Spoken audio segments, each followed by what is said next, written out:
वक्फ bill के खिलाफ are पार की लड़ाई शुरू। जंतर मंतर पर मुस्लिम पर्सनल लॉ बोर्ड का प्रोटेस्ट। नफरत की सरकार नहीं चलेगी। दोस्तों, वक्फ बिल के खिलाफ all India Muslim Personal Law board का प्रोटेस्ट शुरू हो चुका है। इस विरोध प्रदर्शन में कई सांसदों को भी आमंत्रित किया गया है। इस प्रोटेस्ट में ओवैसी भी शामिल हुए हैं।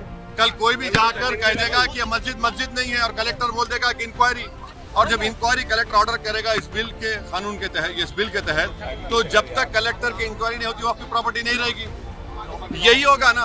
अगर आपकी मस्जिद है, कोई जाके बोलेगा मस्जिद नहीं है, कलेक्टर को कंप्लेंट दे दिया, कलेक्टर इंक्वायरी ऑर्डर करेगा, इंक्वायरी तक जब इंक्वायरी ऑर्डर करेगा तो वो मस्जिद ही नहीं रहेगी, वक्त नहीं रहेगा।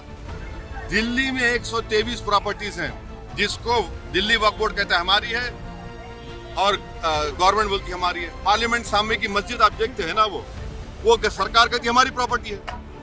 कल कलेक्टर ऑर्डर करेगा और नोटिस लगा देगा गवर्नमेंट प्रॉपर्टी। वही तो कर रहे हैं।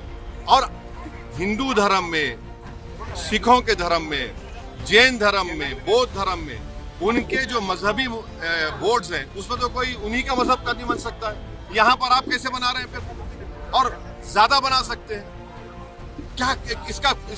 इससे वक्फ को बचाने का कोई ताल्लुक नहीं है। इस विरोध प्रदर्शन में दूसरे कई मुस्लिम संगठन भी शामिल हो रहे हैं। जंतर मंतर से संदेश देंगे कि मांगे नहीं मानी तो आंदोलन करेंगे। प्रोटेस्ट में अलग अलग राज्यों से आए नुमाइंदों का कहना है कि जमीन बाप दादाओं की है, ये घरों, जमीन और मस्जिदों पर हमला है। होली में हमारे मस्जिदों को ढका गया, ये काला कानून है, इसे लागू नहीं होने देंगे। अगर कहीं धांधली है तो सरकार इसकी जांच करे। इस कानून में दूसरे मजहब के लोगों को भी शामिल किया जाएगा। बोर्ड का कहना है कि मजिस्ट्रेट को ज्यादा अधिकार दे दिए जाएंगे। ये कानून हमारे अधिकारों के खिलाफ है। जमाते Islami, Jamiate Ulamae Hind, All India Muslim Personal Law Board, विपक्षी दलों के प्रतिनिधित्व विरोध प्रदर्शन में जंतर मंतर पर शामिल होंगे। जेपीसी के सदस्यों को भी प्रदर्शन में शामिल होने के लिए न्योता भेजा गया है। वहीं इस मामले पर कांग्रेस सांसद इमरान प्रताप गढ़ी ने कहा कि सरकार को समझना होगा कि बहुत विरोध है। अगर संगठन लोकतांत्रिक तरीके से उस तानाशाही के खिलाफ विरोध प्रदर्शन कर रही है जिसे सरकार थोपने की कोशिश कर रही है तो ये अच्छी बात है। उन्होंने सवाल करते हुए पूछा कि क्या आप वक्फ की जमीनों को लूटकर अपने उद्योगपति दोस्तों को देना चाहते हैं? जब आप जेपीसी सदस्यों की राय नहीं सुनने वाले थे तो आपने जेपीसी क्यों बनाई? ये सरकार तानाशाही पर आमदा है।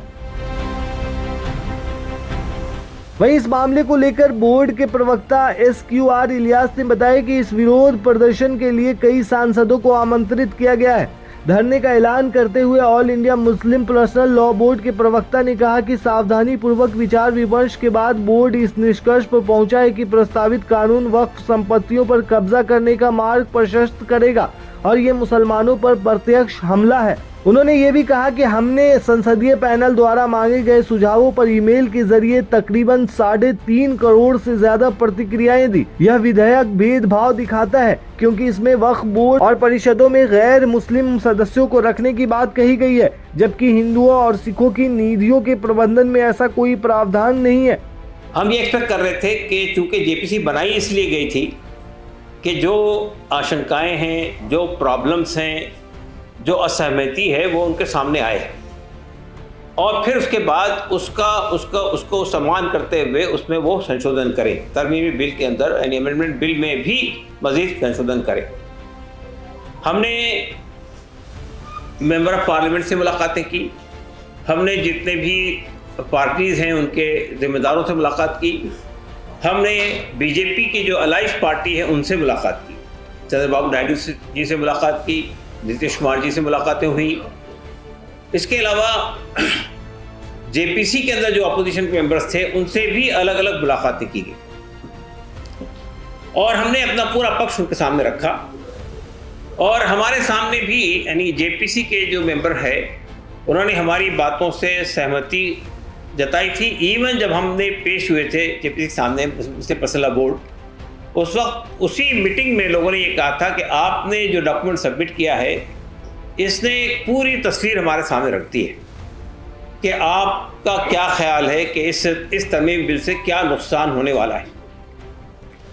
हमें ये तवक्को थी, हम ये एक्सपेक्ट कर रहे थे कि इतना कुछ एक्सरसाइज करने के बाद शायद जेपीसी की जो रिपोर्ट सबमिट होगी उसमें हमारी बातों का लिहाज रखा जाए। हमारी बातों का तो लिहाज नहीं रखा गया, बल्कि जो अपोजिशन के मेंबरान थे उन्होंने भी 44 अमेंडमेंट में 44 अमेंडमेंट मूव किए थे, लेकिन वो तमाम रिजेक्ट कर दिए गए। देखिए, किसी भी डेमोक्रेटिक कंट्री में जब भी कोई बिल आता है पार्लियामेंट के अंदर या कोई पॉलिसी बनाई जाती है तो जो उसके स्टेक होल्डर्स हैं उनसे कंसल्ट किया जाता है। इससे पहले तक यही होता रहा 2013 तक। जब भी वक्त तरमीमी बिल के अंदर कोई अमेंडमेंट तजवीज़ किया गया तो उस मौके पर मुसलमानों से ख़ास तौर से बात की गई। 2013 में जब यहाँ पे यूपीए की सरकार थी उस मौके पर तो काफ़ी सेशंस हुए थे, सचर कमेटी की रिपोर्ट के रिकमेंडेशन भी सामने रखे गए थे और उसके बाद वो अमेंडमेंट मंजूर किए गए थे। ये पहला मौका है कि बिल लाने से पहले कोई भी कंसल्टेशन नहीं हुआ कम्युनिटी के साथ में, और जब बिल पेश हो गया पार्लियामेंट में और जब अपोजिशन ने उस पर हंगामा किया और जेपीसी बनाई गई तो जेपीसी ने लोगों से कहा कि भाई आप ईमेल के जरिए अपनी बात रखिए। तो हमने लोगों को मूव किया पूरे मुल्क में कि भाई हमको अपना पक्ष रखना चाहिए जेपी के सामने। जब ये ओपन किया गया, खुला गया है, तो हमें रखना चाहिए। आपको ये सुनकर ताज्जुब होगा कि सिर्फ पर्सनल लॉ बोर्ड की कोशिशों से 3.66 करोड़ लोगों ने अपने ईमेल भेजे और दूसरी संस्थाओं की कोशिशों से तकरीबन 5 करोड़ ईमेल जेपीसी के पास में गए। इसके बाद हम लोगों ने मुलाकातें की, तो जाहिर है कि जेपीसी ने तो शायद हमारे ना ईमेल देखे हैं ना हमने जो दिया था उसको देखा है। लेकिन जब जेपीसी के अंदर जो अपोजिशन के मेंबर्स थे उन्होंने भी जो अमेंडमेंट सजेस्ट किए थे उन सबको रिजेक्ट कर दिया। कहीं डेमोक्रेसी में ऐसा होता है क्या? जो स्टेक होल्डर हैं, जो असल पार्टी है जिसको ये हिट करने जा रहा है, वो पार्टी रिजेक्ट कर रही है। पूरे देश के 20 करोड़ मुसलमानों ने रिजेक्ट कर दिया इस बिल को। वहीं इस दौरान 3 कृषि कानूनों का भी जिक्र किया गया। कहा गया कि किसानों से कोई परामर्श किए बिना संसद में 3 कृषि कानून पारित किए गए।